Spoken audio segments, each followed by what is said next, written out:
Jak często sami podcinamy gałąź, na której siedzimy?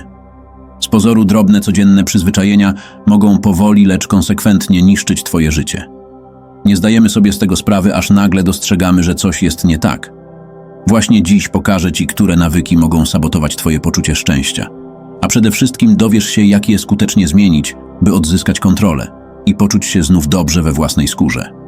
Twoje życie przypomina ciągłą gonitwę, a ty już dawno straciłeś radość z drobnych chwil. Większość z nas żyje w stanie ciągłego napięcia. Stres stał się tak powszechny, że prawie przestaliśmy go zauważać. Ale konsekwencje dotyczą także twoich emocji. Pojawia się rozdrażnienie, frustracja i brak cierpliwości. Przewlekły stres sprawia, że organizm ciągle jest na alarmie. Hormon stresu, kortyzol, jest jak trucizna w dużych dawkach, który stopniowo niszczy twoje zdrowie od środka. Naucz się zauważać momenty stresu, oddychaj głęboko i spróbuj się zatrzymać choćby na chwilę. Wprowadź rytuały relaksacyjne jak spacer yoga albo czytanie książki przed snem. Twoje ciało odwdzięczy się energią, o jakiej dawno zapomniałeś. Twoje rozmowy z bliskimi zmieniają się w festiwal narzekania, a ty nawet nie wiesz, kiedy stało się to normą. Narzekanie działa jak kurz na duszy, osiada powoli, niezauważalnie, aż nagle wszystko wydaje się przytłoczone i szare. Powtarzając negatywne treści, zatruwasz atmosferę wokół siebie i tracisz energię, którą mógłbyś przeznaczyć na coś wartościowego. Nie tylko ty na tym tracisz, ale także osoby wokół ciebie zaczynają czuć się gorzej. Z czasem narzekanie staje się nawykiem trudnym do przerwania. Mózg przyzwyczaja się do tego, na czym się skupiasz. Jeśli stale narzekasz, twój umysł zaczyna automatycznie widzieć tylko problemy, a nie możliwości. Z czasem nawet neutralne sytuacje wydają się nie do zniesienia, bo filtrujesz je przez pryzmat frustracji. To jak noszenie ciemnych okularów w pochmurny dzień, wszystko wydaje się jeszcze bardziej przytłaczające. Spróbuj świadomie zauważać, ile razy w ciągu dnia zaczynasz narzekać. Następnie powstrzymaj się choć raz, zamieniając narzekanie na wdzięczność za to, co masz. To zmieni twoje nastawienie, a relacje staną się cieplejsze i bardziej wartościowe.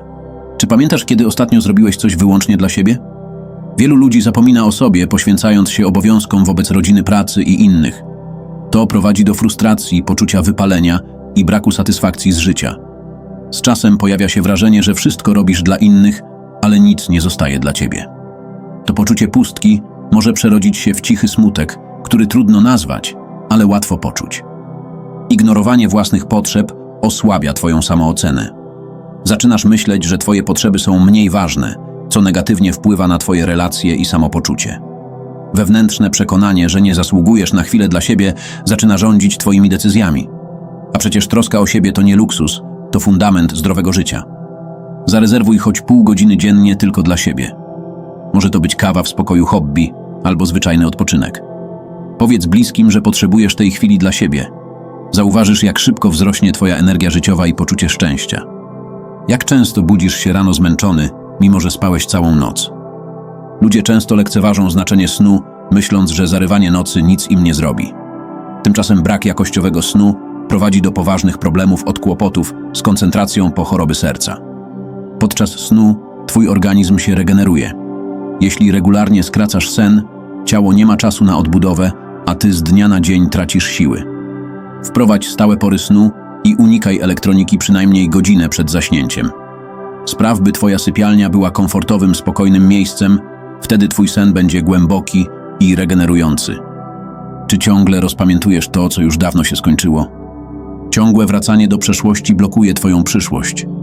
Rozpamiętywanie dawnych błędów, żal czy tęsknota za tym, co minęło, powstrzymują cię przed pełnym życiem tu i teraz. Zamiast budować nowe wspomnienia, karmisz się tymi, które już nic nie mogą zmienić. Kiedy tkwisz w przeszłości, twój umysł przestaje zauważać to, co dobre i dostępne tu i teraz. Przez to umykają ci nowe szanse na bliskość, rozwój, a nawet zwykłą, codzienną radość. Zamiast uciekać w przeszłość, spróbuj zanurzyć się w tym, co dzieje się teraz. Ćwicz uważność każdego dnia, to prosta droga do tego, by znowu poczuć się obecnym we własnym życiu. Kiedy poczujesz, że twój umysł odpływa w przeszłość, świadomie przypomnij sobie, że liczy się tylko tu i teraz. Otworzysz się na życie pełne radości i nowych możliwości. Każdy świadomy oddech to mały krok ku wolności od tego, co już minęło. Te nawyki nie muszą dłużej rujnować twojego życia. Już teraz masz w rękach wszystko, co potrzebne, by odzyskać kontrolę i znów poczuć pełnię szczęścia. Jeśli chcesz pójść krok dalej i naprawdę wpłynąć na sposób, w jaki myślisz o sobie i swoim życiu, obejrzyj film 9 rzeczy, które powinieneś mówić do siebie każdego dnia. Ten materiał pomoże Ci przebudować wewnętrzny dialog, który każdego dnia kształtuje Twoje decyzje, emocje i poczucie własnej wartości, a to właśnie od niego zaczyna się prawdziwa zmiana.